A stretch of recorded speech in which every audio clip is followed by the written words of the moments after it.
Hey everybody, it's Lauren, and I just wanted to get on and tell you happy spring, okay? And what do we think about at springtime? Is spring cleaning, okay? And the first thing that we do is we make a list. And so you see a list right here, and we're going to make our way down the list of our financial spring cleaning, okay? All right, nothing like spring to get things straightened out. So, starting at the top, we have the monthly budget. So I know it's not always fun, but the monthly budget is important. We need to plan it and or update the one that we have and then stick with it. That's what the budget is all about. Something that we can stick with and is within our means, okay? Then next on the list, we set new financial goals. Okay? So you're probably thinking, oh, I didn't set my goals for the year. It's never too late to do that because you can set your new financial goals and then put them into that budget that you just did. Okay? And that means now everything fits. So we got the monthly budget and then we got the new financial goals. And we're moving down our little list here. Financial spring cleaning. Next thing up, we want to establish a bill paying process. This will keep us from being late. Okay, it might happen sometimes. Oh, I forgot. Man, best way to do that is automate the process. So now every bill is on time and your creditors going, wow, this person pays all their bills on time, and that looks good, and it makes your credit look even better, paying on time. All right, so that's three things down the list already. Okay, so now what are we going to do after that?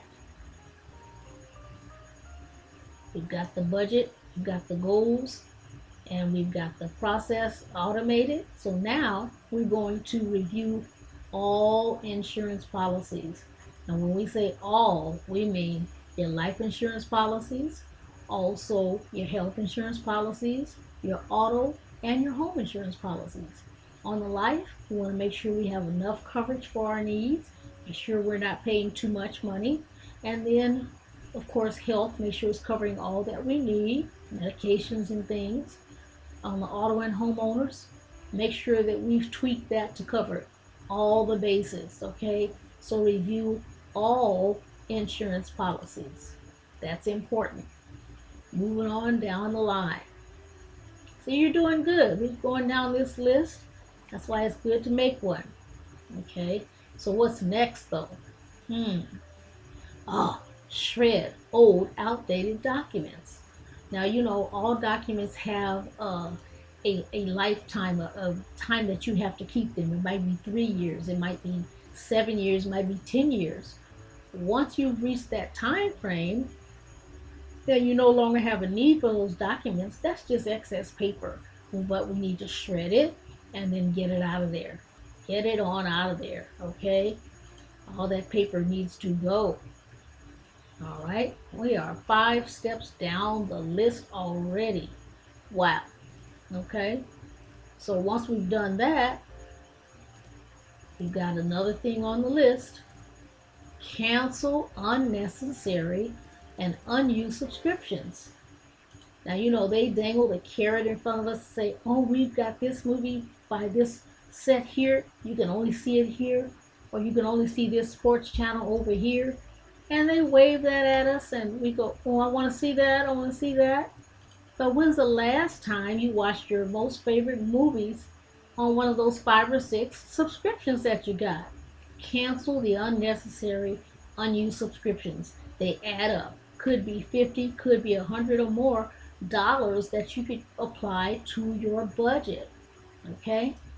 That's what we want to do. That's what we want to do. So, moving right along, next thing is create and follow a plan for debt elimination.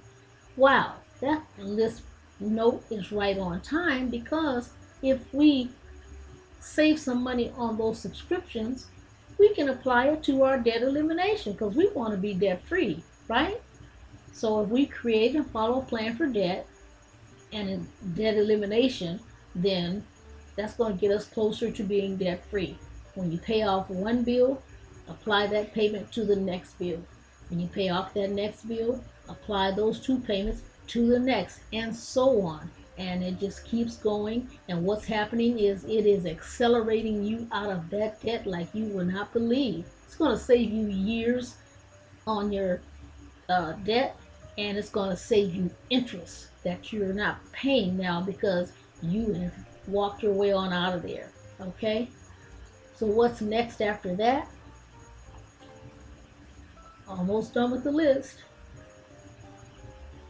The next one is a big one. Once we're out of debt, we're going to do some important things like planning for emergency fund. So important. Okay? Emergency fund is not that put and take account. I'm going to go to Vegas. I'm going to do pizza night, whatever.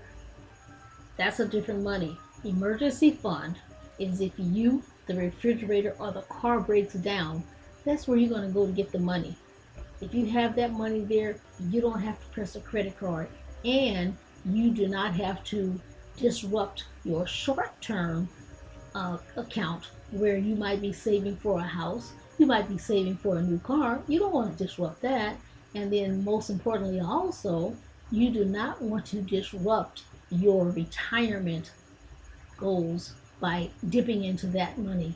So we need to establish an emergency fund, which is 3 to 6 times your necessary expenses. I always say what keeps the roof over your head and the food in your stomach and all the utilities on.